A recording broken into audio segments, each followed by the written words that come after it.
स्वागत है आपका न्यूज़ प्लस 21 में। मैं हूं आपके साथ ललिता चक्रधारी। जैसे कि आप सभी जानते हैं कि हम हर हफ्ते सेहत की बात लेकर आते हैं और हम डॉक्टर्स से बातचीत करते हैं, जानते हैं कि हर एक बीमारी के बारे में पता करते हैं कि उनकी जो सावधानियां हैं वो कैसे रखें, उन बीमारियों से कैसे बचें, खुद की देखभाल कैसे करें। तो आज हम मौजूद हैं डॉक्टर विवेक त्रिवेदी, जो कि मेडिकल ऑफिसर है आयुर्वेद विज्ञान के। तो सबसे पहले तो बहुत बहुत स्वागत है सर आपका हमारे चैनल में। धन्यवाद। आप आयुर्वेद में कब से हैं? मैडम, मेरा नाम डॉक्टर विवेक कुमार द्विवेदी है। मैं यहाँ पे आयुर्वेद चिकित्सा अधिकारी हूँ और मैं पिछले 12 वर्षों से अपने चिकित्सा कार्य को संपन्न कर रहा हूँ। मैंने BHU से BMS किया है और मेरा मुंबई पोद्दार कॉलेज से MS है। मैं यहाँ पे आयुर्वेद में मैंने मुंबई में और बनारस में और यहाँ ख़ासतौर से रायपुर में जिस हिसाब से मैंने आयुर्वेद का विकास होते हुए देखा, इससे मुझे लगता है कि आयुर्वेद का भविष्य बहुत उज्जवल है। विभिन्न बीमारियों में हम लोग कई आयुर्वेदिक दवाइयों को लिखते हैं, उसका बहुत अच्छा रिस्पांस आ रहा है। पहले हमारे पास 200 से 300 मरीज ही रहते थे, लेकिन अभी काफ़ी मतलब कोविड के बाद भी अचानक 400 से 500 मरीज यहाँ चिकित्सालय में आते हैं। और इसके लिए हमारी व्यवस्था आयुर्वेद की दवाइयों का कारगर उपयोग, इसके कारण से समाज को बहुत फ़ायदा हो रहा है। आजकल एलोपैथी लोग ज़्यादा इस्तेमाल कर रहे हैं, क्योंकि ज़रा सा सर दर्द होना या फिर हाथ पैर में दर्द होना, ये सारी चीज़ों के लिए तुरंत आराम मिले, इसके लिए एलोपैथिक का इस्तेमाल किया जाता है। क्या इतना ही फ़ायदेमंद है आयुर्वेदिक जो मेडिसिन है वो भी? एक्चुअली मैम, आयुर्वेद का सबसे अच्छा ये है कि आयुर्वेद जो हम लोग खाना पीना खाते हैं, जो हमारी विभिन्न जड़ी बूटियाँ हैं, उन्हीं से मिलके बनती हैं। इसलिए इनका साइड इफ़ेक्ट लगभग ना के बराबर होता है। और अगर इनको समुचित मात्रा में सही समय से सही अनुपान के साथ इनका उपयोग किया जाए तो इनसे किसी भी बीमारी को पूरी तरीके से जड़ से उसका निष्पादन किया जा सकता है। तो एलोपैथी दवाइयाँ क्या है कि आयुर्वेद में भी बताया गया है कि चिकित्सा वह है जो आपकी एक बीमारी को ठीक करे लेकिन अन्य बीमारियों को ना फैलाए। तो आयुर्वेद इसी प्रकार की चिकित्सा पद्धति है जो अपनी बीमारियों को ठीक तो करती है लेकिन दूसरी बीमारियों को न फैलाती है, ना ही उसके न्यूनतम साइड इफ़ेक्ट होते हैं। अभी ठंड का मौसम है और ठंड के मौसम में ज़्यादातर वायरल्स होते हैं, तो इनके लिए क्या कहेंगे? वायरल फीवर हो या फिर कोविड भी अभी था, तो अभी भी कोविड पूरी तरह से ख़त्म नहीं हुआ है, तो उसके लिए कोविड के समय की हम सबसे पहले बात करते हैं। कितना कारगर रहा था कोविड के समय में आयुर्वेद विज्ञान? आयुर्वेद को हम सभी समाज में बहुत सम्मान देते हैं, लेकिन कोविड के आने के बाद जिस प्रकार से एलोपैथी दवाइयाँ पूरी तरीके से कारगर नहीं हो पाई, जनमानस तक ठीक से नहीं पहुंच पाई, वहीं पर हम लोग आयुर्वेदिक दवाइयाँ जैसे त्रिकटु हुआ, तेजपत्र हुआ आदि, इन दवाइयों के सिर्फ काढ़े से 60 से 70% पेशेंट सिर्फ काढ़े से ही ठीक हो गए और अन्य रोगियों में कुछ आयुर्वेदिक दवाइयाँ देने से उनमें 100% सफलता प्राप्त हुई है। तो इसलिए हम कह सकते हैं कि किसी प्रकार की भी बीमारी जैसे श्वास हुआ, कास हुआ, प्रतिशय हुआ, सारे सिम्टम्स लगभग कोविड में सेम ही थे। तो उन सिम्टम्स को देखते हुए हम लोग जो भी सीतोपल आदि चूर्ण हुआ, तालिश आदि चूर्ण हुआ, इनका उचित मात्रा में शहद से उचित अनुपान के साथ उपयोग करने से बहुत ही कारगर होती हैं। तथा वायरल दवाइयों में हमारे यहाँ IU64 इसका काफ़ी अच्छा यूज़ हुआ और इस वजह से क्या है कि हमारे आयुर्वेदिक कैंपस में हम लोग कोविड के समय में समाज की अच्छी तरीके से सेवा करने में सफल रहे। मैंने बात कही ठंड के बारे में, तो जो ठंड में अभी मौसम आपके यहाँ भी अभी आते ही होंगे, जो मरीज़ हैं वो के ठंड के समय में सर्दी होना, ज़ुकाम होना, इस पर लोगों को क्या कहेंगे कि किस तरह की सावधानी बरतनी चाहिए? ठंड के समय में मैं लोगों से यही कहूँगा कि जैसे ऋतु परिवर्तन होता है तो ऋतु के अनुसार, क्योंकि हम पर्यावरण से लड़ नहीं सकते, पर्यावरण के हिसाब से अपने आप को एडजस्ट कर सकते हैं। तो ऋतु परिवर्तन जब भी होता है, जैसे अभी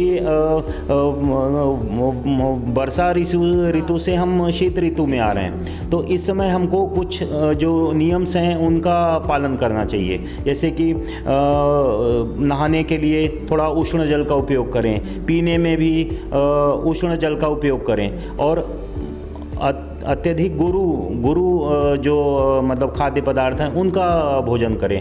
और जब कभी भी हम बाहर निकलते हैं तो अपने स्वास्थ्य को देखते हुए उस हिसाब से गर्म कपड़ों का उपयोग करें, जिससे कि हमें वातावरण जनित अन्य वायरल बीमारियां ना हों।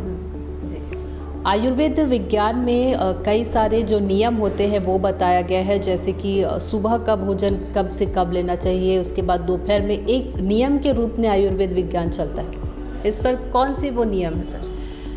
एक्चुअली मैडम, इस संबंध में ज़्यादातर आयुर्वेद में बताया गया है कि पथ्ये सति गदार्थस्य किम औषधि निषेवणे, कि अगर कोई पथ्य का उपयोग कर रहा है तो उसको किसी औषध की ज़रूरत नहीं, और अगर वो पथ्य का उपयोग नहीं कर रहा है तो भी औषध का उस पर कोई इफेक्ट नहीं होगा। इसलिए आयुर्वेद में एक नियमित दिनचर्या के रूप में बताया गया है, जिसमें सुबह से लेकर शाम तक क्या क्या, किस हिसाब से कब कब क्या क्या कार्य करने चाहिए, इसका विस्तार से वर्णन है, जो मरीजों को हम सूक्ष्मतम ढंग से उनको समझाते हैं, और अलग अलग बीमारियों में क्या क्या उनको पथ्य यूज करना चाहिए, क्या दिनचर्या का विशेष पालन करना चाहिए, इस संबंध में उनको विस्तार से बताते हैं। सारे जो मेडिसिन बनते हैं वो पत्ते हो गए या फिर किसी जड़ी बूटियों से ही बनाते हैं? यहाँ ज़्यादातर औषधियाँ वनस्पतियों से बनाई जाती है, पर इसमें कुछ रस औषधियाँ, भस्म आदि का भी उपयोग किया जाता है, और उनको मारित कर उनको ऐसा बनाया जाता है कि वो अपने, जैसे लेड से बनाया गया, HG से बनाया गया, गोल्ड से बनाया गया, सिल्वर से बनाया गया, इन सब मेटल से भी औषधियाँ बनाई जाती हैं, परंतु उनको ठीक ढंग से कुपीपक्व रसायन आदि के द्वारा उनको अलग अलग, जिससे कि बॉडी में इजीली एब्जॉर्ब हो जाए और उसका साइड इफ़ेक्ट ना हो, इस प्रकार से उन औषधियों का उपयोग किया जाता है।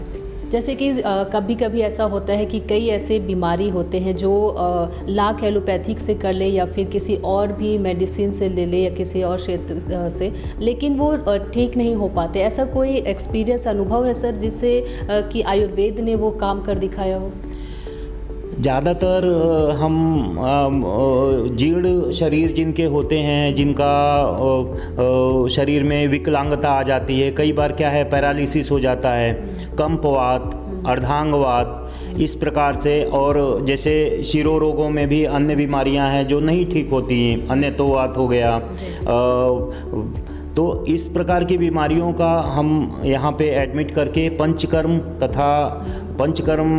तथा अन्य चिकित्सा पद्धतियों के द्वारा उनका इलाज करते हैं। हालांकि इसमें समय काफ़ी लगता है, लेकिन कई मरीजों को जो हर जगह से निराश होकर लौटे हैं और यहाँ पर पूरी तरीके से स्वस्थ होकर अपने घर जाते हैं। आपने पंचकर्म की बात कही, किस तरह का ये प्रोसेस होता है सर? पंचकर्म में मुख्यतः 5 कर्म होते हैं, जिनमें वमन, विरेचन, आस्थापन वस्ति, अनुवासन वस्ति तथा नस्य, इन 5 कर्मों को मिलाया जाता है। इसमें अभ्यंग, स्नेहन, स्वेदन आदि पूर्व कर्म हैं। तो इन सभी कर्मों का अलग अलग जगह यथानुसार जैसे उनकी उपयोगिता है, उपयोग करके मरीजों को विभिन्न रोगों में फ़ायदा कराया जाता है। और ज़्यादातर पैरालिसिस के केस में हमने देखा है कि जहाँ मरीज बिल्कुल उठ नहीं पाता, हिल नहीं पाता, और यहाँ आयुर्वेदिक कुछ चिकित्सा के द्वारा तथा पंचकर्म के द्वारा वो पूरी तरीके से ठीक हो जाता है।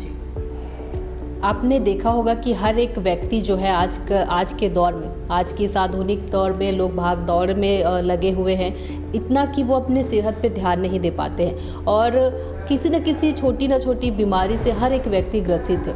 एक स्वस्थ जीवन रहने के लिए, एक स्वस्थ शरीर रहने के लिए, जीवन जीने के लिए क्या कुछ उपाय होने चाहिए, क्या बताएंगे आप लोगों को? स्वस्थ रहने के लिए हमको आयुर्वेद में कहा गया है साइकोसोमैटिक बैलेंस। हम हमारा ब्रेन बना है, हमारी शरीर बनी है। अगर कोई ब्रेन से ज़्यादा काम करता है, शरीर से कम काम करता है, तो उसके शरीर में बीमारियां आएंगी। शरीर से ज़्यादा काम करता है, ब्रेन से कम काम करता है, तो भी बीमारियां आएंगी। इसलिए हमको शरीर और ब्रेन के अनुपात को बैलेंस रखते हुए हमको कोई भी औषध, कोई भी पथ्य, कोई भी नियम पालन करना चाहिए। जो भी चीज़ हमारे शरीर के, इसलिए हमको प्रातःकाल से योग से लेके अन्य अलग अलग तरीके से अलग अलग बीमारियों में जो दिनचर्या बताई गई है उनका पालन करने से कोई भी मनुष्य स्वस्थ रह सकता है। जैसे इस मौसम में है, प्रातः में ज़्यादा वो ठंड रहती है तो अपने लिए गर्म कपड़े, क्योंकि हमको पर्यावरण से लड़ना नहीं है, पर्यावरण के साथ चलना है।